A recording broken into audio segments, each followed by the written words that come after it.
Shakaeni, Ori Enikini Shakaian, Ori Olore Ori Jeo, Ashakaiki a um colotô, Ashakaiki é bomidé, e tá no tambor de ouro, Ijoi Olua Ijoi, Ijoi Olua Ijoi, Madeko Baje, Madeko Aro, Madeko Baje o Ijoi, Ijoi Olua Ijoi, Ijoi Olua Ijoi, Madeko Baje, Madeko Aro, Madeko Baje o Ijoi, Ijoi Olua Ijoi, Ijoi Olua Ijoi,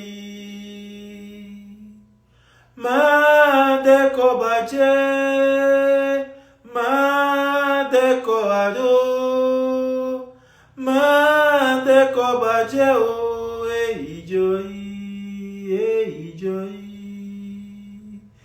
Ijoi Olua Ijoi,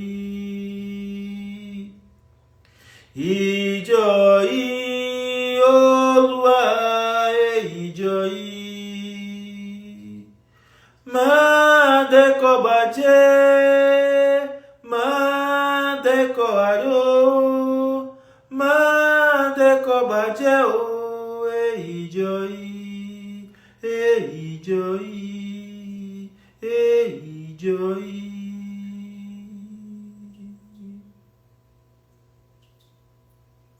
Bom dia, meus queridos, minhas queridas. Eu convido você a fechar os teus olhos por um instante, a sentir a sua respiração profunda, o ar que entra e o ar que sai dentro de você, por alguns instantes.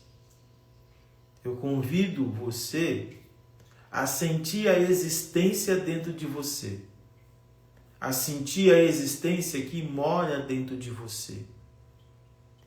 Sentir os teus dedos dos pés, os dedos da mão, sentir a abertura dos teus poros, a textura da sua pele, a sensação de presença no local onde você está, a sensação de sons, a sensação de cheiros, a sensação de presenças, a sensação de paladares, as sensações invisíveis e não palpáveis. Toda essa presença de sensações, toda essa presença de existência que se reúne em torno de você, dentro de você, a partir de dentro de você e também a partir de fora de você, é presença divina. É a vida divina. O que é a vida divina, Lô? A vida divina é presença. Quando você compreende que você está presente, quando você compreende que você é presença, isso é a vida divina. Então, o ar que você respira, O ar que entra e que sai de dentro de você é essa vida divina em você. Enquanto a gente não compreender essa vida divina presente em nós, ao nosso redor, a gente continuará sendo mercê, sendo joguete, bolinha de ping-pong das vicissitudes desse mundo e dos acontecimentos nefastos desse mundo. E uma das maneiras mais incríveis, dentro da nossa tradição africana e iorubá, de entender essa vida divina, é compreendendo a noção de Ori. Ori não tem nada a ver com o sentido pequeno de cabeça. Porque Ori não é só a nossa cabeça. Por mais que exista Ori Nu, a cabeça interior, a cabeça de dentro, e Ori Odé, a cabeça de fora, o clã. Quando a gente fala de Ori, a gente está falando do todo. Todo o seu corpo é Ori. Todo o seu ser é Ori. Por mais que Ori, em Yorubá, quer dizer cabeça, Ori é, na sua imensidão, a própria existência, ou a própria totalidade da existência. Houve um tempo, assim narra o Odu Oturameji, que a cabeça andava desocupada do corpo. Houve um tempo, lá nas origens, que a cabeça não estava conectada com o corpo. Assim como os braços não estavam conectados com o corpo, assim como as pernas não estavam conectadas com o corpo. Naquele tempo, a cabeça rolava para lá e para cá como uma bolinha de gude. E a cabeça vivia num dilema terrível. Ela se via insignificante, ela se via desprezada, ela estava sempre no chão, rolando para lá e rolando para cá. Um certo dia, a cabeça resolveu ir à casa de Orumilá, à casa de Ifá, para que a consulta oracular fosse realizada. A cabeça estava vivendo um dilema terrível, uma angústia, uma depressão, um sofrimento e uma inutilidade, um sentimento de inutilidade. Ela estava se sentindo inútil. E ela levou essa demanda do seu sentimento para Orumilá. Na casa de Ifá, a cabeça externou o seu mal-estar.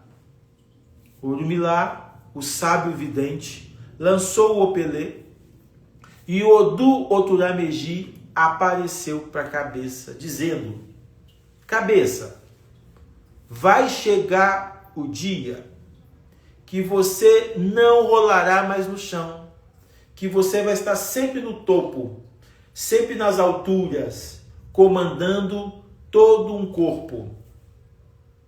A cabeça descrente não acreditou muito naquilo, porque ela já estava tão acostumada em rolar para lá, rolar para cá, ser jogada para lá, ser jogada para cá, que ela não deu muita credibilidade àquilo. Orumilá, o vidente do céu, percebendo o dilema da cabeça, instruiu ela a ter suru, a ter paciência, que dias melhores chegariam e a cabeça teria grandeza, teria dignidade, seria coroada, né? Estaria no comando de tudo. Então, a cabeça teve ali um momento de contentamento, retornou para a sua vida e esperou pacientemente, como havia sido orientado por Orumilá Babá-Ifá. Foi então que os humanos foram criados. Na criação dos humanos, todos os membros do corpo começaram a se juntar. O braço esquerdo se juntou ao tronco, o braço direito se juntou ao tronco, a perna direita se juntou ao tronco, a perna esquerda se juntou ao tronco. Formaram um corpo com pés e cabeça, com pés e mãos, com pés e braços. Mas faltava a cabeça. Faltava alguém para liderar esse corpo. E foi então que a cabeça saiu do chão e ocupou a altura desse corpo, comandando, chefiando este corpo. Tudo está integrado. Tudo está unificado.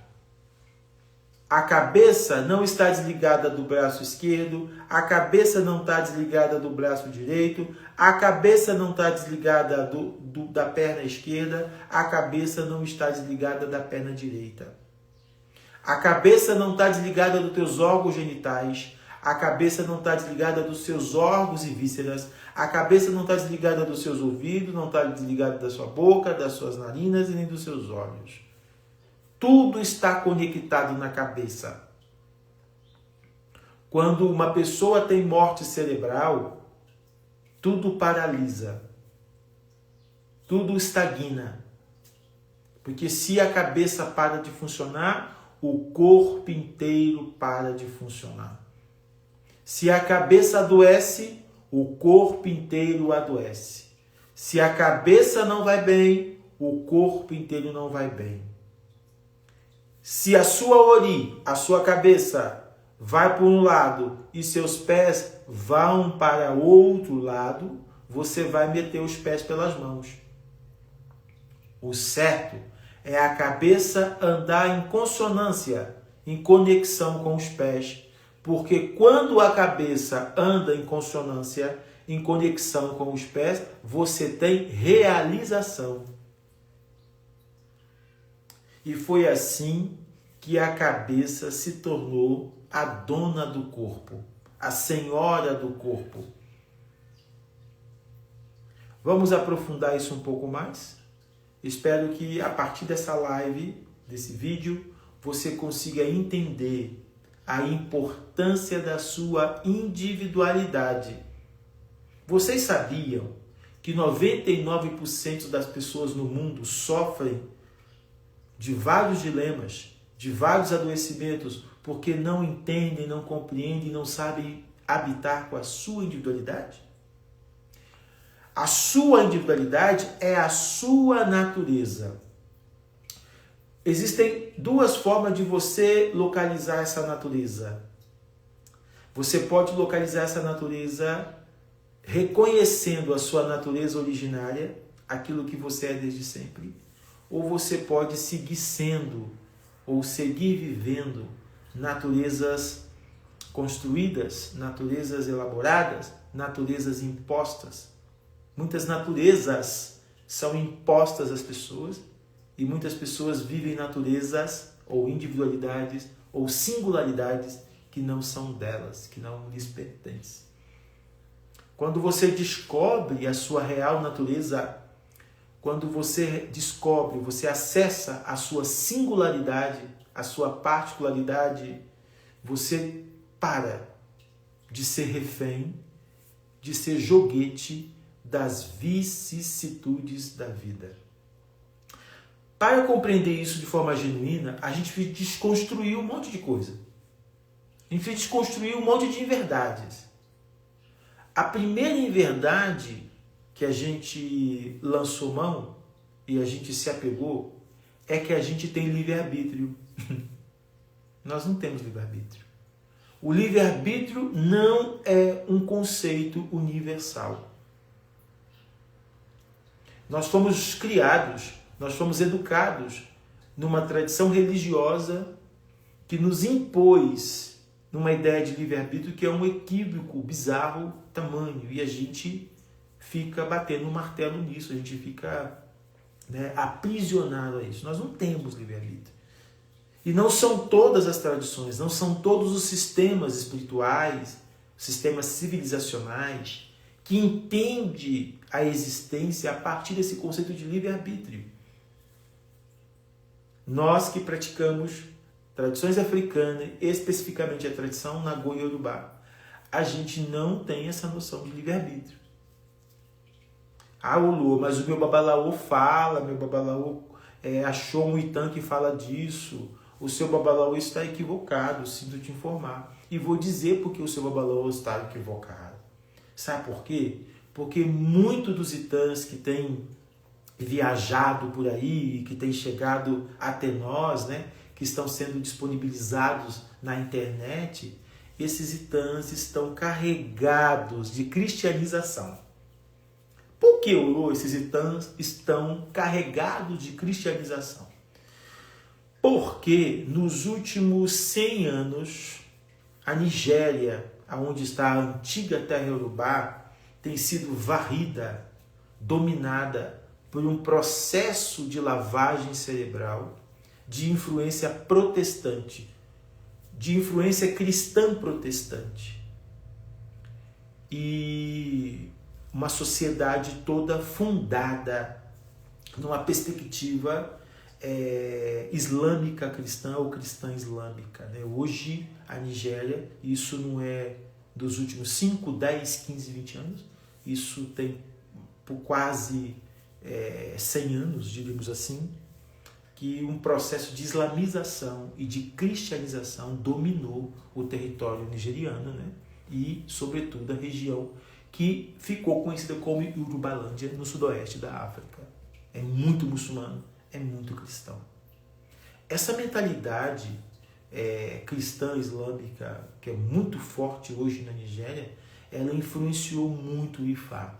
Sobretudo um movimento que começou na Nigéria após a independência, né? Influenciada pelo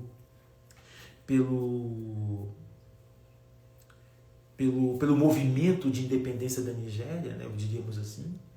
Esse movimento, dentro da tradição de Ifá, chamado Orumilaísmo, né? Ou as igrejas de Orumilá, as Ijós Orumilás, elas propuseram, né? Uma proposta de culto a Ifá que tinha muito base, que tinha muito fundamento das igrejas pentecostais, das igrejas protestantes, né? Das igrejas reformadas de influência inglesa, que estavam surgindo de forma muito avivada, de forma muito pentecostal, como a gente entende no Brasil, na Nigéria. Então, um movimento ali nos anos 50, liderado por alguns babalaôs, ao perceberem que muitos adeptos do culto tradicional estavam convertendo ao Islã, estavam convertendo a igreja reformada, a igreja protestante, de influência inglesa, precisaram criar uma alternativa, uma estratégia para impedir com que esses praticantes do culto tradicional, né, herdeiros do culto tradicional, não se convertessem ao cristianismo reformado protestante, que estava ali crescendo de forma absurda, juntamente com o Islã. Embora, gente, o Islã, sobretudo o Islã sunita, né, já estava naquela região da Nigéria por mais de 1000 anos, né? Desde o século X da nossa era, dessa era vigente, o Islã já estava ali naquela região da África, né? Sobretudo no norte da Nigéria, onde tem um grande califado, que é o califado de Sokoto, que é um califado que é muito antigo, que é muito antes dos europeus cristãos, católicos, etc., chegarem naquela região. Então, desde o século X, os muçulmanos sunitas, né, sobretudo os oriundos do Marrocos e também da região arábica, né, porque esses muçulmanos que tomaram o norte da África são árabes, né, eles levaram o Islã para essa região do Baixo Saara, ou seja, essa região denominada África Ocidental, que está exatamente debaixo do Saara. Então esse Islã entrou ali no Mali, na Mauritânia, no Senegal, em Guiné, na Nigéria, no Benin, em Gana, no Togo, né, em toda essa região chamada Costa Africana, via Marrocos. E isso não tem 100 anos, isso não tem 200 anos, isso não tem 300 anos, tem quase 1000 anos, ou praticamente 1000 anos. Né? Inclusive, antes do período escravocrata, né, antes da escravidão nessa região, a escravidão europeia nessa região, o Império de Oió e o Califado de Sokoto tinham guerras entre eles mas teve momentos de relações muito profícuas, com relações comerciais, relações diversas entre o Califado do Socotor do Norte, que é o Califado muçulmano, e o Império de Oió, que estava no Sul. Essas duas potências chegaram a ter momentos de convivência, de parcerias comerciais tranquilo, até que a Inglaterra, percebendo essas duas forças que dividiam esse território chamado Nigéria, chegou naquele canto de mundo e apoiou uma guerra entre o Califado de Socotor e o Império de Oió. Uma guerra interna para destruir essas duas potências e a Inglaterra conseguir entrar ali e dominar a região como ela de fato fez. No entanto, esse movimento chamado Ijó-do-Milá ou Ouro-milaísmo, ao meu ver, é uma leitura minha, foi um tiro pela culatra. Por quê? Porque esse movimento começou a ler as narrativas de Fá como versículos bíblicos, começou a estruturar o espaço de culto como se fossem igrejas reformadas, sendo que mulheres sentam de um lado, homens sentam do outro lado, um púlpito e todo um sistema catequético de educação formal. Por outro lado, acho que é um ponto positivo, esse movimento conseguiu ali agregar um coletivo de pessoas que permaneceram praticando a tradição. Se você chegasse na Nigéria nos anos 50, 60, 70, ou até mesmo começo dos anos 80, você ia ver muitos espaços tradicionais dizimados, completamente destruídos, porque uma conversão em massa, tanto ao islamismo como ao cristianismo, invadiu esse território nesses idos, né? Embora nos últimos 30 anos tenha ocorrido um movimento de retorno de muitos adeptos, de muitas famílias, né, de muitas pessoas, sobretudo entre os mais jovens, estão se interessando pelas suas práticas antigas ancestrais, sem falar num sincretismo que é muito vigente, muito comum na Nigéria. Que tipo de sincretismo? Cristãos e muçulmanos praticam, né, por trás do véu, né, o culto tradicional, procuram babalaôs, consultam o Ifá, etc. Só que isso, gente, não é um dado que nos agrega ou que nos dá aí uma certa segurança. Por que não? Porque o movimento de conversão ou a emancipação cristã islâmica na Nigéria é um caso muito sério. Por que é muito sério? Porque a população nigeriana hoje, mais de 80% dessa população é muçulmana. Mais de quase, não vou falar 20%, porque fica aí um 0, alguma coisa praticante do culto indígena aborígene, né? Mas uns 18%, uns 19% aí pratica o cristianismo. E 0,89% pratica o culto tradicional. É uma massa populacional muito minúscula, muito pequena, sem força alguma, que pratica o culto tradicional dos antepassados nessa região, nesse território, nesse país chamado Nigéria. A grande força hoje na Nigéria é o islamismo. Inclusive, eles estão na política, eles estão nos governos, eles estão nas frentes de poder, né? E também os cristãos, né? Tem muitos governantes que são cristãos, tem muita gente trabalhando no Estado que são cristãos, né? E tem um movimento também muito forte de uma igreja avivada, né? Totalmente fanática e conservadora, que vem crescendo cada vez mais ali naquela região. Eu não sei se esses dados de 80% de muçulmanos e 18% de cristãos estão atualizados, tá? Então pode ser que isso tenha alguma variação e agora eu não tenho esse dado de forma mais precisa, mas eu sei que a população muçulmana dentro da Nigéria é a maioria em relação aos cristãos. O que isso impacta? O que isso tem a ver com a tradição de Ifá e de Orixá? Isso tem tudo a ver, porque a gente vê que há uma certa influência, uma certa compreensão da cosmopercepção Yorubá com moldes, né? com parâmetros, com um olhar de base cristã. Então, há uma leitura de todo o léxico iorubano, de toda a cosmopercepção iorubana, com um olhar cristão. Por exemplo, quando, eu vou falar disso numa outra live, mas vou dar só uma introdução, quando traduz Olodumare como Deus. Né? Eu não gosto de traduzir Olodumare como Deus, eu prefiro chamar Olodumare de Demiurgo, porque isso tem muito mais a ver com a perspectiva cosmológica, cosmogônica, né? Cosmoperceptiva dessa tradição e desse povo. Ele é muito mais um demiurgo do que um deus nos moldes judaico-cristão. Então existe um parâmetro, existe uma tentativa de colocar toda a teoria, toda a cosmologia iorubá dentro do modelo padrão judaico-cristão. Por mais que a gente possa fazer leituras comparativas, e eu como antropólogo adoro fazer comparações, porque a comparação é uma forma da gente perceber semelhanças e também perceber diferenças. No entanto, quando a gente faz comparações, quando a gente faz antropologia comparada, estudos comparados, a gente tem que ter muito claro, a gente tem que ter muita clareza de onde vêm as diferenças e de onde partem as semelhanças.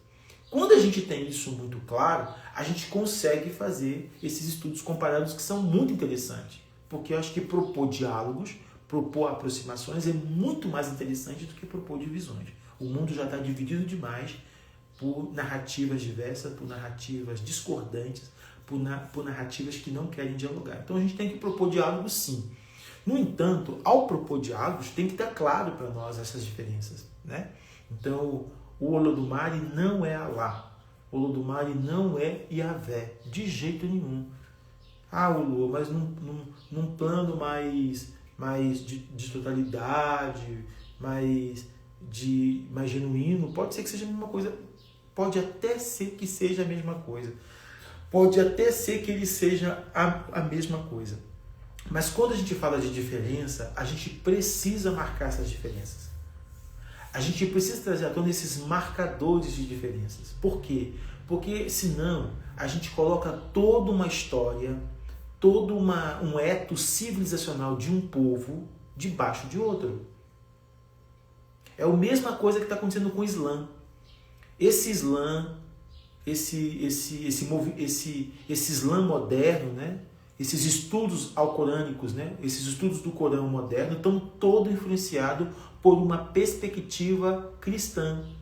Estão lendo o Alcorão com o olhar cristão. Isso tem a ver com os arabistas franceses, né? Louis Massignon, que foi o primeiro arabista francês, ele quem teve o primeiro contato nos estudos avançados do arabismo, né, do islamismo, né? Ele é um ismólogo, né?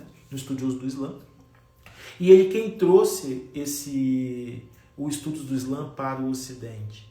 Então, o Louis Massignon não viveu no mundo árabe, não viveu no território originário do Islã, mas se interessou por esses estudos. E ele era um francês interessado nesses estudos e ele começou a compreender todos os conceitos presentes no Corão com um viés cristão. Isso é péssimo. Por que isso é péssimo? Porque a gente tem um Islã que tem vigorado, que tem dominado o mundo, um Islã completamente reacionário, completamente conservador, que não tem nada a ver com a revolução de Muhammad, do profeta Muhammad, no século VI. Porque o Alcorão, na verdade, se você lê o Alcorão com atenção e com primor, o Alcorão não é um livro reacionário. O Alcorão não é um livro conservador. O Alcorão é um livro libertário. O Alcorão é um etos civilizatório. O Alcorão propõe uma sociedade organizada.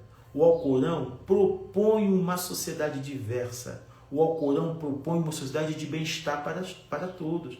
Aí vem um monte de questões. A tradução mal feita, traduzido do árabe para o português ou para o inglês, tem uma série de camadas, assim como traduzido do iorubá para o português e para o inglês tem uma série de camadas. Nem sempre o tradutor está interessado em contemplar traduções que emancipe a vida, que respeite os direitos humanos, que respeita a igualdade de gênero, que respeita a diversidade de possibilidades.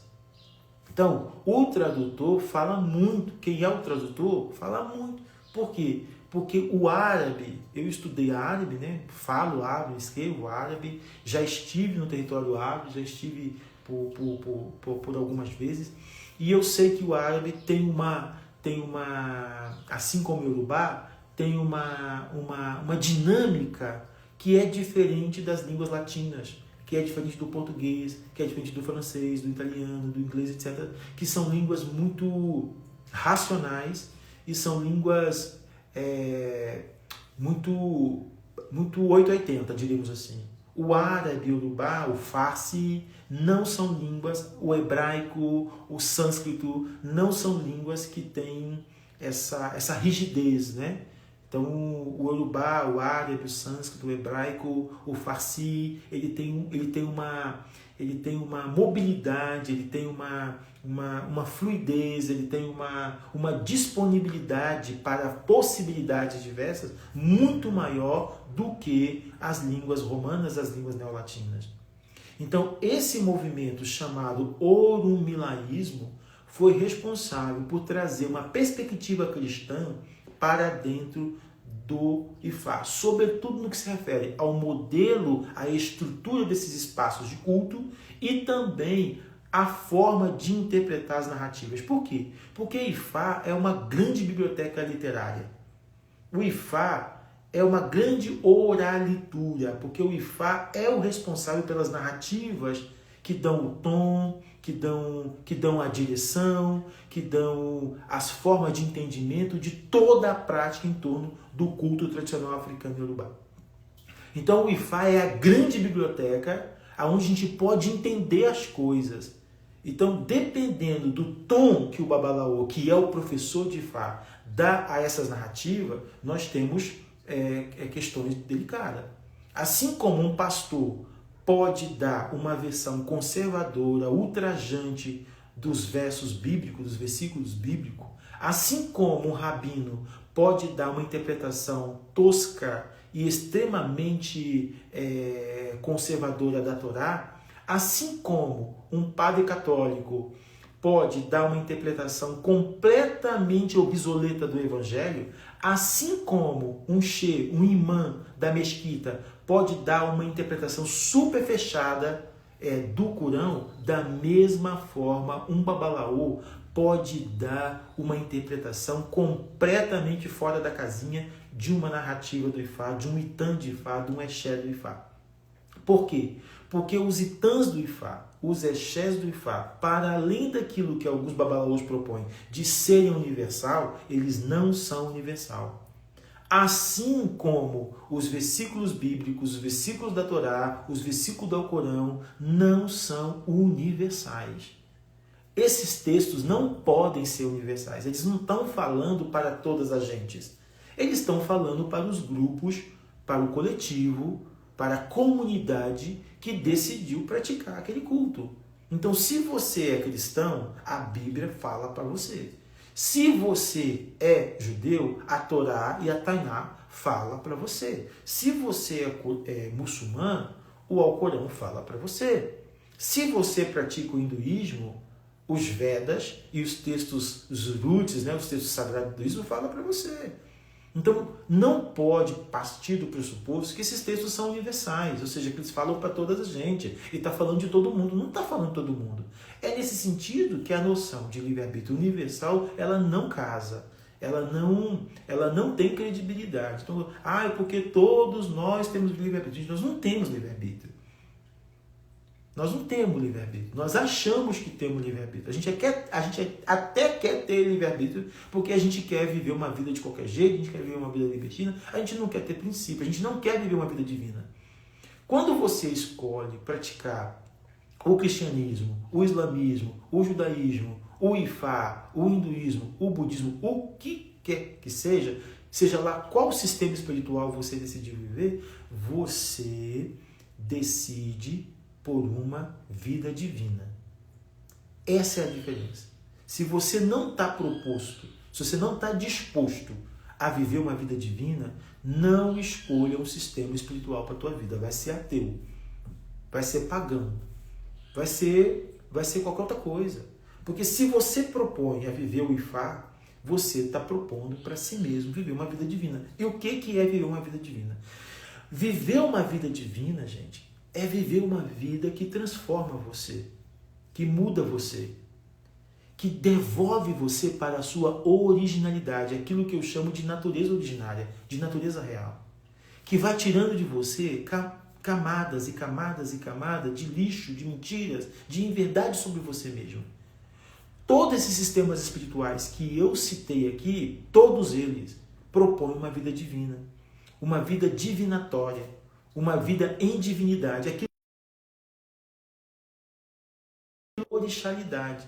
Nós chamamos, na nossa tradição africana iorubá, essa vida divina de orixalidade. O que é a orixalidade? É recordar que nós também somos orixá. Quando a tua consciência desperta e você entende que você é orixá, e você entende o real sentido de ser orixá, você começa a se aproximar da sua natureza originária. Eu citava um dia desse um versículo da Torá, do livro de Bereshit, né? Também chamado na tradição cristã de Gênesis, lá no capítulo 1, versículo 26. Né? Eu gosto muito desse versículo, porque esse versículo contempla verdades que estão em vários outros sistemas espirituais. Que versículo é esse? Bereshit, ou Gênesis, capítulo 1, 26. E Deus criou o homem à sua imagem e semelhança. Depois, o versículo diz, a sua imagem e semelhança, Deus os criou. E eu falava, há 2 lives anteriores, o que quer dizer essa imagem e semelhança? Né? Quer dizer que nós somos iguais? Não, não quer dizer que nós somos iguais. Criou a imagem e a semelhança. Quer dizer que nós somos partícipe. Nós somos coparticipantes desse mistério divino. Nós somos coparticipantes ou continuidades desse mistério divino. Nós somos parte desse mistério divino. Então nós também somos divindades. Nós também somos divinos. Nós também somos orixás. Porque nós somos co-criadores. Nós somos coparticipantes desse mundo que é divino. Porque tudo nesse mundo é divino. Porque tudo nesse mundo é obra da criação. Quando a gente começa a compreender isso, e isso tem que passar pela consciência, pela inteligência, a gente começa a ceder e adentrar a senda da vida divina, e adentrar a senda da orixalidade. O mundo está cheio de sofrimento. As pessoas estão cada vez mais sofríveis. As pessoas não conseguem lidar com não conseguem lidar com fracassos, não conseguem lidar com rupturas, elas não conseguem lidar com aquilo que é finito, aquilo que é impermanente. Isso tem gerado nas pessoas quadros de ansiedade, quadros depressivos e uma série de transtornos. Sabe o que isso está dizendo?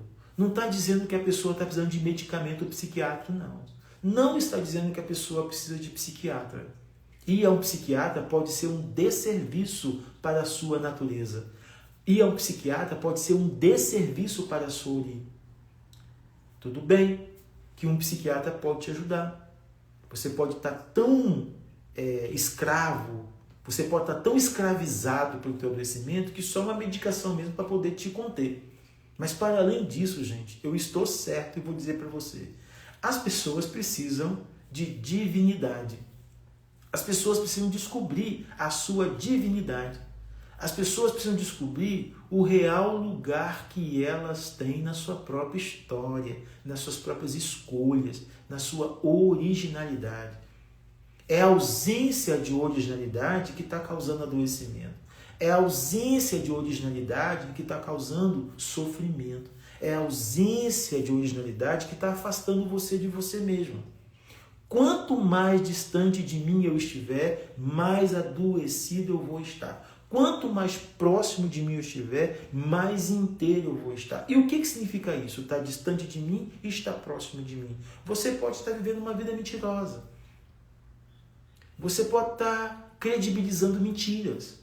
Você pode estar fixado numa série de mentiras e estar batendo nessa tecla, o que te torna rígido, o que te torna completamente aprisionado, porque você não consegue soltar, você não consegue relaxar, você não consegue fruir. Tudo para você é um problema, tudo para você é um peso, tudo para você é um dilema, tudo para você é um caso, é uma questão, porque você não consegue relaxar. E quando você não consegue relaxar, porque você não consegue compreender a sua originalidade, a sua real natureza, você começa a meter o pé pelas mãos. Você acha que você está fazendo as coisas certas, mas você está fazendo tudo errado, porque nada na sua vida dá certo, nada na sua vida vai para frente, nada na sua vida muda, desloca. Quando a gente está estagnado, quando a cabeça, quando a uri está estagnada, a gente não desloca, a gente fica paralisado, a gente fica paralítico. O bloqueio é a sua cabeça. A sua cabeça, ela possui uma natureza poderosa dentro dela.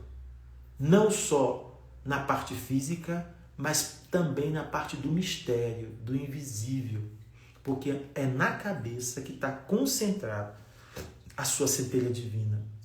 E essa centelha divina que está na tua cabeça dimensiona essa força chamada Axé, chamada Emi, para o teu corpo inteiro. Não tem como dissociar a cabeça do coração. O coração é uma unidade. Por isso que a palavra iorubá para coração é Okan, mas também é Ebé. Porque Okan tem raiz em Ekan. Ekan quer dizer unidade. Essa palavra Ekan, que quer dizer unidade, quer dizer ela deu origem também, ou ela aproxima da palavra Okan, que vai dar coração, indiviso. Mas a palavra Ebé, que quer dizer unidade, comunidade, conexão, fraternidade, também pode expressar, também pode ser traduzida como coração. Então, Ebé também é coração. Por quê? Porque coração é o lugar da unidade. O teu coração não pode estar dissociado da tua cabeça. Se o teu coração está dissociado da tua cabeça, você tem angústia, você tem ansiedade, você tem tremor, você tem palpitação, né? Taquicardia, arritmia. O seu coração não está em paz. Uma pessoa que está tendo arritmia, uma pessoa que está com taquicardia, o coração dela não está em paz. Isso pode produzir, isso pode desencadear uma doença crônica do coração. Mas antes disso tornar uma doença crônica do coração e gerar mal-estar do coração, essa arritmia, essa taquicardia está falando que você não está em paz. Está falando que a sua ori, que a sua cabeça não consegue entrar numa frequência de unidade com o teu coração. E isso é fundamental para a nossa tradição africana iorubá, porque para nós, paz, felicidade, é exatamente essa unidade entre a cabeça e o coração. Quando a cabeça e o coração estão em paz, quando a cabeça e o coração estão unificados, gente, você flui. E não é que você não vai ter problema. Você pode ficar triste, você pode ter decepção, você pode ter mágoa. Não é sobre proibir a tristeza. Você pode ficar triste. É um direito seu sentir a tua tristeza, sentir o teu ressentimento, sentir a tua mágoa. Mas não é um direito seu fazer disso um dilema, fazer disso um torpor que agride a tua vida, agride a vida dos seus e agride a vida que estão à sua volta. Quando o teu ser estiver triste, quando a tristeza tomar você, recolha. O melhor remédio para a tristeza é o recolhimento. Quando algo não dá certo na sua vida, recolha. O melhor remédio é o recolhimento. Não meta o pé pelas mãos, não pule etapa. Dá tempo para você. Dá tempo para você viver o teu luto, viver o teu processo calmamente. Porque o mais importante não é você mostrar para os outros que você está bem, que você é o fodão. Não, o mais importante é você estar bem com você mesmo. É você mostrar para você mesmo. Em épocas de rede social como a nossa, as pessoas precisam o tempo todo mostrar para os outros que elas estão bem. Mostrar para os outros que ela é fodona. Você pode simplesmente ser você. Seja espontâneo. Faça tudo com espontaneidade. Não faça nada para dar satisfação para ninguém.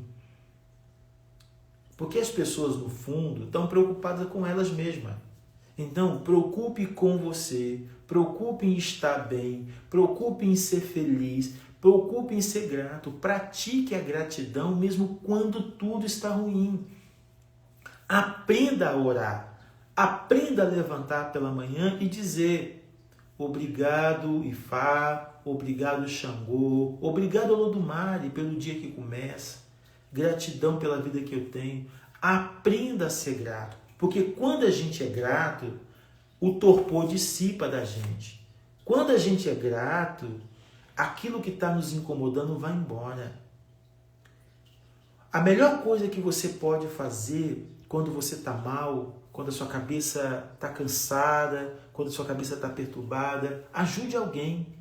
Vai socorrer pessoas que estão em estados mais delicados do que o seu. Vai visitar os velhos no asilo, vai visitar os doentes no hospital, sobretudo aqueles doentes que não têm visita, que não tem ninguém, que não tem pessoas que olham por ele.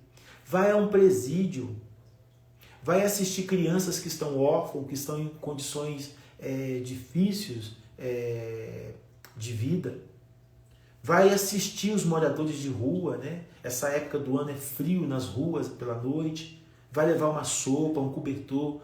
Então, a melhor forma de você sair do teu torpor é você ajudar quem está em condições mais delicadas do que a sua. Porque quando você ajuda quem está em condições mais delicadas que a sua, você aprende a voltar para você mesmo e ver o quanto você ainda pode fazer por si e para o outro. Essa dimensão é muito importante para o Ifá. Porque Ifá tem Itãs, tem Exés, tem Odus, que recomenda a pessoa, como prática inclusive do sacrifício dela, ajudar os outros. Eu mesmo já saquei um Odu para uma determinada pessoa que o ebó que ela tinha que fazer era assistir moradores de rua por 8 semanas consecutivas. Eu já dei esse ebó para várias pessoas. Já dei ebós da pessoa ir ao hospital e assistir os doentes por 5 semanas. Já dei ebós para pessoas que deveriam visitar asilos e se colocar à disposição daquele asilo para uma atividade voluntária, para uma atividade de assistência, etc. Porque isso também é sacrifício. Muitas das vezes o maior sacrifício que você pode fazer não é o dinheiro que você pode dar ao seu babalaô para poder pagar e realizar um ebó que vai modificar a tua energia. Às vezes, gente, e muitas das vezes, o maior sacrifício que a gente pode fazer é se ausentar de nós mesmos para poder dar assistência ao outro. Às vezes o melhor ebó, que quer dizer sacrifício, que nós podemos fazer é abrir mão da nossa vaidade, é abrir mão do nosso orgulho, é abrir mão da nossa arrogância, é abrir mão da nossa segurança, é abrir mão da nossa visibilidade, é abrir mão da nossa imponência para poder ir ajudar alguém que está em condições mais delicadas do que a nossa ou em condições complicadas, diríamos assim. Quando você se dispõe a ser voluntário em lugares ou ajudar o que quer que seja em situações deploráveis, situações difíceis, você abre mão das suas certezas, das suas convicções e da sua imponência, e você pode então enxergar o quão bonito, o quão maravilhoso é quando você se ausenta de si mesmo ou se ausenta de uma verdade intacta que você tem sobre si mesmo. Cuidado com as certezas, cuidado com as convicções intactas. Pessoas muito rígidas, pessoas muito inflexíveis tendem a sofrer muito mais, porque elas não dão conta de travessias, elas não dão conta da noite escura, elas não dão conta do mar vermelho, elas não dão conta de passar pela purificação, porque elas são tão rígidas, mas tão rígidas que elas não conseguem abrir mão. Então, o melhor caminho é ceder, é soltar, é abrir mão e viver a tua noite escura, viver o teu deserto, viver a tua tormenta, viver o teu temporal, a tua tempestade. Porque quando você cede, Quando você abre mão das suas convicções, quando você abre mão das suas certezas, quando você abre mão de processos que parecem estar tão cristalizados dentro de você, a coisa começa a girar de outra forma. Não seja refém das suas certezas, não seja refém das suas convicções. Aprenda a abrir mão, aprenda a mudar de opinião, aprenda a fazer de outra maneira, para que a sua vida consiga prosseguir fluindo, para que a sua vida seja fluxo. E como eu já falei, você consiga dessa forma entrar na onda e surfar na onda, surfar conforme a onda, para que as coisas aconteçam para você de forma natural, de forma espontânea, como fruto, como consequência do teu comportamento, da tua postura. E mentalidade, inteligência, pensamento também é comportamento. Pensamento também é postura. Então, a nossa forma de pensar, a nossa forma de elaborar a nossa cognição implica, sobretudo, na nossa forma de comportar, na nossa forma de estar no mundo. Então, se preciso for, mude a sua mente, porque pode ser exatamente um pensamento incrustado, um pensamento fossilizado na sua mente, que está impedindo você de fluir e provocar esse efeito onda, que vai permitir com que você surfa na onda do universo e você mesmo começa a atrair. Porque nós somos energia, nós atraímos riqueza ou pobreza, miséria, escassez, amor, ódio, rancor, pessoas interessantes, pessoas bacanas, bons trabalhos, bons negócios, boa vibe, boa alegria. Nós que atraímos tudo isso. Não esqueça que um pensamento fixo, um pensamento obsoleto, aprisionado na sua ori, pode dispensar esse processo de mudança, de transformação, de plenitude, né? De fluxo na sua vida. Ori é fundamental, porque ori é a nossa individualidade particular. E ori, ele tem uma série de conectores. Ori não vive sem Ifá e sem Exu. Por isso que essa ideia de que Ori é soberano, sozinho, não é verdade. Ori não é soberano sozinho. Ori é soberano porque ele tem Exu, que é por onde ele pode caminhar, por onde ele pode ir, para onde ele pode ir. Ele tem Exu que dá movimento, porque esse movimento do corpo é bara, é elebara. E tem também uma bússola, um guia, uma orientação que é Ifá. Então a soberania de Ori está profundamente ligada, relacionada com a parceria, com a conexão que esse orixá individual, que é o Ori, tem com Ifá e com Exu. Não tem como essa Ori, não tem como essa cabeça ser bem sucedida nesse mundo sem a parceria dela com Exu e com Ifá. Não tem como essa cabeça ser rei, não tem como essa cabeça carregar uma coroa sem a parceria de Exu e de Ifá. Porque Exu, gente, é os caminhos por onde a gente anda. Exu é a encruzilhada por onde a gente passa. Ifá é a bússola do nosso caminho. Ifá é a direção do nosso caminho. Ifá é o norte, é o foco. Ifá é a clareza. Ifá é o pensamento bem produzido. Ifá é a certeza de um caminho vitorioso. Quem tem Ifá sabe. Quem vive Ifá profundamente sabe. Por mais que Ifá te eduque às vezes fazendo você esperar, na hora que Ifá entra em cena, ele te aponta a luz no túnel para onde você precisa de ir, qual caminho você deve seguir, com paz, com tranquilidade e com harmonia. Evite a ansiedade, evite a arritmia, evite toda a tormenta desse mundo moderno. Recolha-se, recobre-se e reconquiste a sua vida divina. Que Ifá abençoe você e que o seu Ori seja lindo, lindo, lindo, lindo, que a sua cabeça tenha sempre paz, que a sua cabeça sempre tenha uma palavra boa para as pessoas, que a sua cabeça possa ser você todos os dias da sua vida. Escolha sempre ser você. Nunca seja o que o outro quer que você seja. Sempre seja você. Custe o que custar. Não se venda nada, não se venda a ninguém. Oferte ao outro o que você é. Dê ao outro o que você é.